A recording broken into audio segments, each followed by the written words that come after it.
beginning of part 2 of the bicycle on Mars. Okay, now what do I want to do? Which direction have I not gone?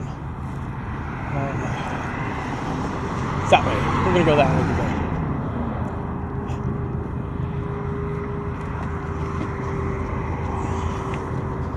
Okay, so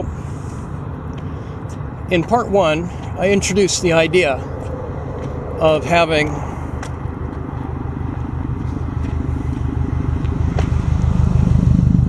a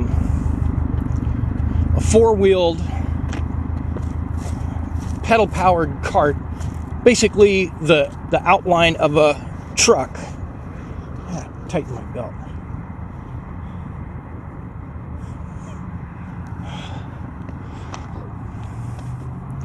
Okay. Basically, you take, when you look at a little 1980 Toyota Corolla pickup truck, long bed, right? You take those overall dimensions and you replace it with a flexible drivetrain, right? We got a independent suspension on the back already, and independent suspension on the steering, which is both wheels that, until you craft a way to communicate between them, like rack and pinion or something, those wheels, they're independent, so they can turn any which way. When you put on something like a rack and pinion, or two pinions and a bicycle chain, mechanical chain around the two, you can put a steering column in the middle with another pinion, and they're all kind of locked in together, and that's basically a rack and pinion. There's other ways to do it as well that I can describe later, but basically the idea is you want both wheels to pivot, and that's steering.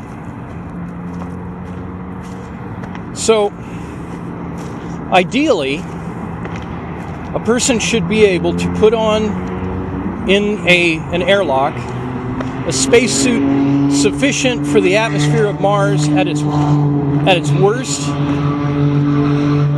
In fact, up to space, without so much insulation.